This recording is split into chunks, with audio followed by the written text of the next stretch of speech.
की आत्मा।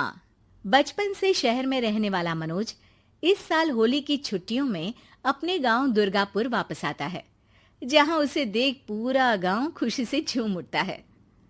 जब गया था तब इतना सा था और अब देखो कितना बड़ा हो गया है। हाँ सरपंच जी, जब मैं गया था तब आप भी बहुत जवान थे और अब देखो कितने बूढ़े हो गए हैं आप। चलो चलो बढ़िया है। बच्चा घर वापस आ गया। इसी खुशी में आज रात पार्टी होगी। क्या बात है, गांव में भी पार्टियां होने लगी। वैसे अगर पार्टी की बात है तो आज क्यों सीधा होली पार्टी करते हैं। होली पार्टी की बात सुन चहल पहल में अचानक सन्नाटा छा जाता है, जिसे देख मनोज को कुछ अजीब लगता है, लेकिन तभी सरपंच बात पलट देता है। अब बहुत देर हो गई, चलो सब अपने घर चलो, पार्टी के बारे में कल सोचेंगे। मनोज भी मम्मी पापा के साथ घर आ जाता है, पर होली पार्टी और उस पर पूरे गांव की खामोशी वाली बात अभी तक उसके जहन से निकलती नहीं। पापा, होली पार्टी की बात पर सब चुप क्यों हो गए थे? अरे होगी उनकी कोई अपनी बात।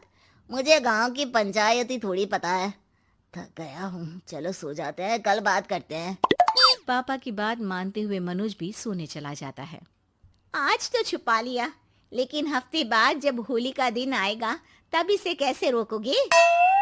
अगली सुबह सूरज के साथ ही मनोज भी गांव घूमने निकल जाता है, जिस पर रास्ते में उसे अपनी ही उम्र के कुछ लड़के भी मिलते हैं, जिनसे दोस्ती कर अब वो उनके साथ घूमने लगता है। इसी तरह कुछ दिन बीत जाते हैं और होली नजदीक आने लगती है। दोस्तों, होली में 4 दिन ही बचे हैं, पर गांव में उसकी कोई तैयारियां क्यों नहीं दिख रही? क्योंकि यहाँ होली नहीं मनाई जाती। अरे पर ऐसा क्यों? वो राजा भूषण। अरे तुम 4 दिन के लिए आए हो, क्या इतना सोच रहे हो? चलो कुछ खाने चलते हैं। इसी के साथ एक बार फिर होली की बात को टलते हुए देख मनोज को शक होने लगता है। वो घर पहुंचते ही इंटरनेट पर अपने गांव और राजा भूषण के बारे में जानकारी निकालने लगता है। क्या? मुझे आज तक ये नहीं पता था। ऐसा कैसे? किसी ने मुझे कुछ बताया क्यों नहीं? सारी जानकारी लेने के बाद मनोज गांव वालों या अपने मम्मी पापा से कुछ पूछे बिना खुद ही उसकी सच्चाई के बारे में छानबीन करने लगता है, जिसके चलते वो राजा भूषण की हवेली में पहुंचता है। वाह, क्या हवेली है यार। पर क्या यहाँ सच में कोई भूत है? हेलो भूत जी, कोई है क्या? हम इस साल गांव में होली सेलिब्रेट कर रहे हैं, क्या आप उस पर थोड़ा इंटरव्यू देंगे? मनोज के ऐसा बोलते ही गांव में तूफान उठ जाता है और हवेली में रखी सारी चीजें हिलने लगती है। एक अदृश्य शक्ति मनोज को धक्का देकर हवेली से बाहर निकाल दरवाजा बंद कर लेती है। ये सब देख मनोज हैरान रह जाता है। क्या अभी मुझे हवा ने धक्का देकर बाहर निकाल दिया? मेरे होते हुए इस गांव में कभी होली नहीं मन सकती, इसलिए दोबारा ऐसी कोशिश भी मत करना, अंजाम बुरा होगा। आवाज सुन मनोज हैरानी से इधर उधर देखने लगता है, पर उसे कोई दिखाई नहीं देता।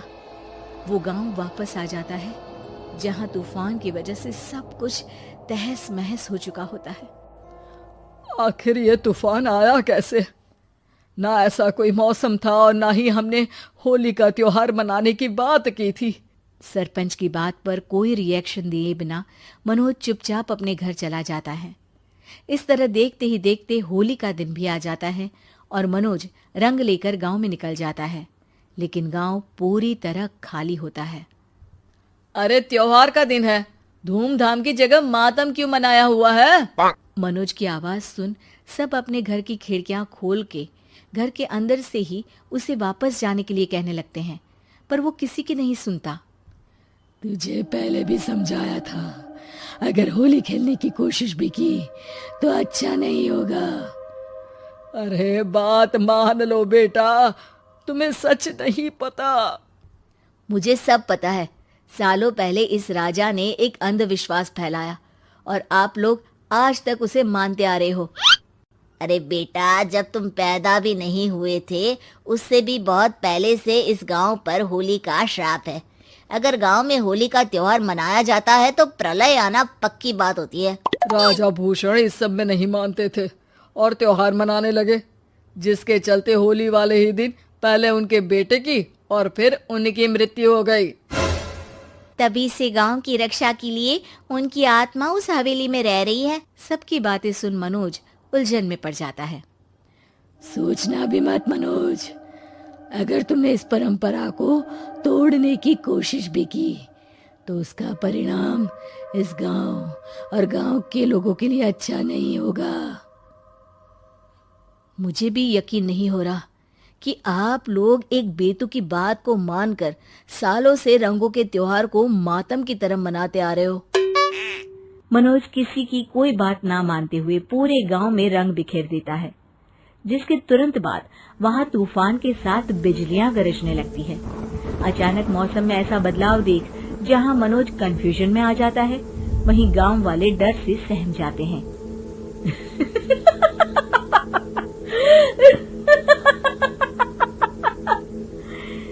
इस लड़के ने हमारे जैसे सिर्फ अपने स्वार्थ के लिए नहीं बल्कि पूरे गांव की खुशियों के लिए यहाँ होली मनाई है, जिस वजह से अब इस गांव पर होली का श्राप टूटता है।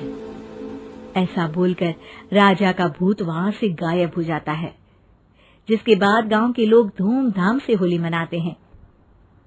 खुशियों के रंग गांव में बिखरे ही होते हैं कि अगली सुबह अचानक मनोज कहीं गायब हो जाता है और एक बार फिर गांव में होली का नया राज शुरू हो जाता है।